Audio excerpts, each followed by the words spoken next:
നമസ്കാരം. സുഗന്ധവ്യഞ്ജനങ്ങളുടെ റാണി, അതായത് ഏലക്കയെപ്പറ്റി നമുക്കെല്ലാവർക്കും അറിയാം, അല്ലേ?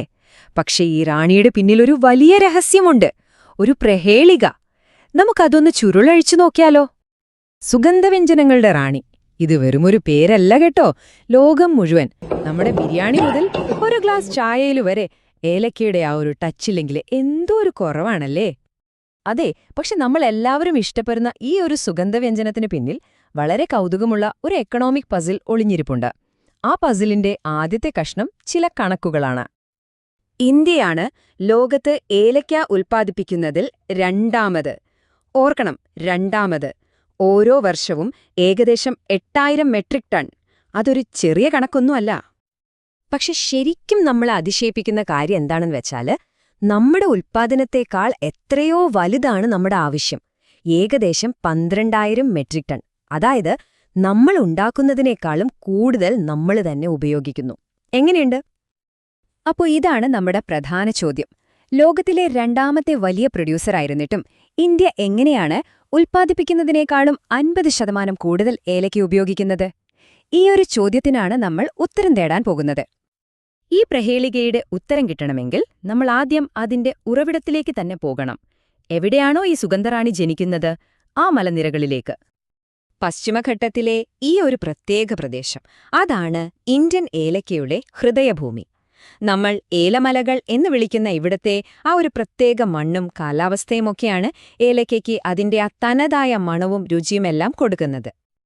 ഇന്ത്യയിലെ ഏലക്ക കൃഷി നോക്കിയാൽ അത് പ്രധാനമായും സൗത്ത് ഇന്ത്യയിലാണ്.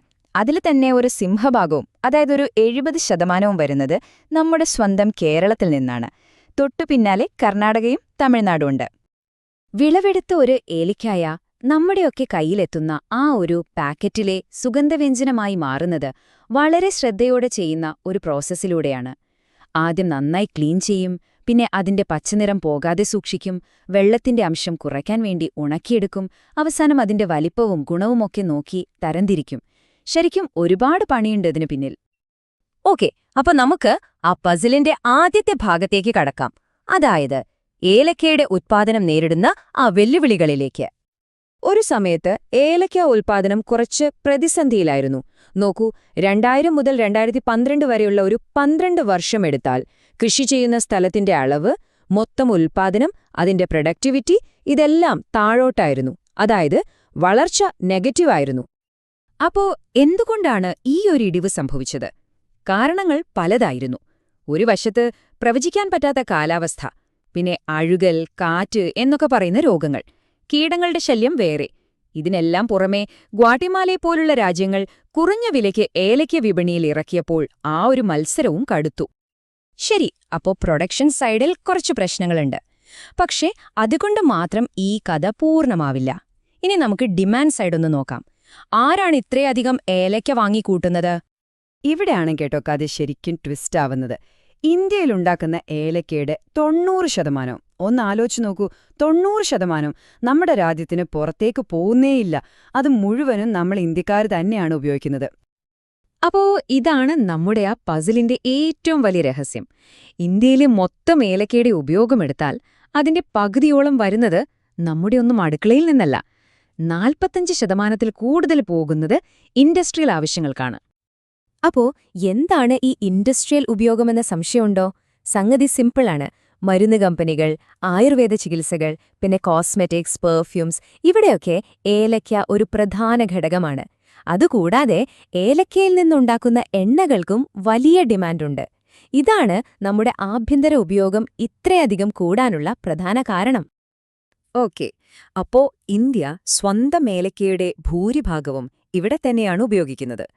അങ്ങനെയാണെങ്കിൽ ലോകവിപണിയില് നമ്മുടെ സ്ഥാനം എവിടെയാണ്? നമുക്കൊന്ന് നോക്കാം. ലോക ഏലക്ക മാർക്കറ്റിലെ 2 വലിയ കളിക്കാർ ഇന്ത്യയും ഗ്വാട്ടിമാലയുമാണ്. ഗ്വാട്ടിമാലയാണ് പ്രൊഡക്ഷനിൽ ഒന്നാമത്. അവരുടെ ഫോക്കസ് കുറഞ്ഞ വിലയിൽ സാധനം കൊടുക്കാനാണ്. പക്ഷേ ഇന്ത്യയുടെ ശക്തി അതല്ല. നമ്മുടെ ഏലക്കയുടെ ഗുണമേന്മ, അതിന്റെ ആ ഒരു പ്രത്യേക ഫ്ലേവർ, അതിനാണ് ഡിമാൻഡ്. ഏലക്കയുടെ കാര്യത്തിൽ നമ്മൾ കൂടുതലും ആഭ്യന്തര വിപണിയിലാണ് ശ്രദ്ധിക്കുന്നതെങ്കിലും ഇന്ത്യയുടെ മൊത്തത്തിലുള്ള സുഗന്ധവ്യഞ്ജന കയറ്റുമതിയുടെ കഥ ഒരു വലിയ വിജയമാണ്. ഓരോ വർഷവും അത് പുതിയ റെക്കോർഡുകൾ ഭേദിക്കുകയാണ്. ഉൽപ്പാദനത്തിന്റെ ഒരു ചെറിയ ഭാഗം, ഒരു 10-20% മാത്രം പുറത്തേക്ക് അയച്ചിട്ട് പോലും ഇന്ത്യൻ ഏലക്കയുടെ മൂല്യം എത്രയാണെന്ന് നോക്കൂ, $184 മില്യൺ കൂടുതൽ. ഇതിൽ നിന്നൊരു കാര്യം വ്യക്തമാണ്, ക്വാളിറ്റി ഉണ്ടെങ്കിൽ വിലയുണ്ട്. ഇന്റർനാഷണൽ മാർക്കറ്റിൽ ഇന്ത്യൻ ഏലക്ക ഒരു പ്രീമിയം പ്രൊഡക്റ്റ് തന്നെയാണ്. അപ്പോൾ നമ്മൾ പറഞ്ഞു വന്ന പോയിന്റ് ഇതാണ്: ഇന്ത്യയുടെ ഏറ്റവും വലിയ കരുത്ത് അതിന്റെ ക്വാളിറ്റിയാണ്. ലോകം മുഴുവൻ ഇന്ത്യൻ ഏലക്കയെ ഇഷ്ടപ്പെടുന്നത് അതിന്റെ ആ ഒരു പ്രത്യേക സുഗന്ധം കൊണ്ടാണ്. അതുതന്നെയാണ് പഠനങ്ങളും പറയുന്നത്. അങ്ങനെ നമ്മൾ ആ പ്രഹേളികയുടെ ഉത്തരം കണ്ടെത്തിയിരിക്കുന്നു. എന്താണ് ഇന്ത്യൻ ഏലക്ക? അത് ഉയർന്ന ഗുണമേന്മയുള്ള ഒരു പ്രീമിയം വിളയാണ്. രാജ്യത്തിനകത്ത്, പ്രത്യേകിച്ച് ഇൻഡസ്ട്രിയിൽ നിന്ന് അതിഭീമമായ ആവശ്യമുണ്ട്. ഉൽപ്പാദനത്തിൽ ചില വെല്ലുവിളികളൊക്കെ ഉണ്ടെങ്കിലും ആ ക്വാളിറ്റി ഒന്നുകൊണ്ട് മാത്രം ലോകവിപണിയിൽ നമ്മൾ പിടിച്ചു നിൽക്കുന്നു. ഇതാണ് ഇന്ത്യൻ ഏലക്കയുടെ യഥാർത്ഥ ചിത്രം. പക്ഷേ ഒരു ചോദ്യം ബാക്കിയാണ്. രാജ്യത്തിനകത്ത് ആവശ്യം കൂടിക്കൊണ്ടേയിരിക്കുന്നു, പുറത്ത് മത്സരവും കടുക്കുന്നു. ഈയൊരു സാഹചര്യത്തിൽ നമ്മുടെ ഈ സുഗന്ധറാണിയുടെ സിംഹാസനം ഭാവിയിലും സുരക്ഷിതമാക്കാൻ പുതിയ കണ്ടുപിടുത്തങ്ങളും കൃഷിരീതികളും ആവശ്യമായി വരുമോ? തീർച്ചയായും ചിന്തിക്കേണ്ട ഒരു കാര്യമാണ്. ഈയൊരു വിശകലനം ഇവിടെ പൂർണ്ണമാകുന്നു. നന്ദി.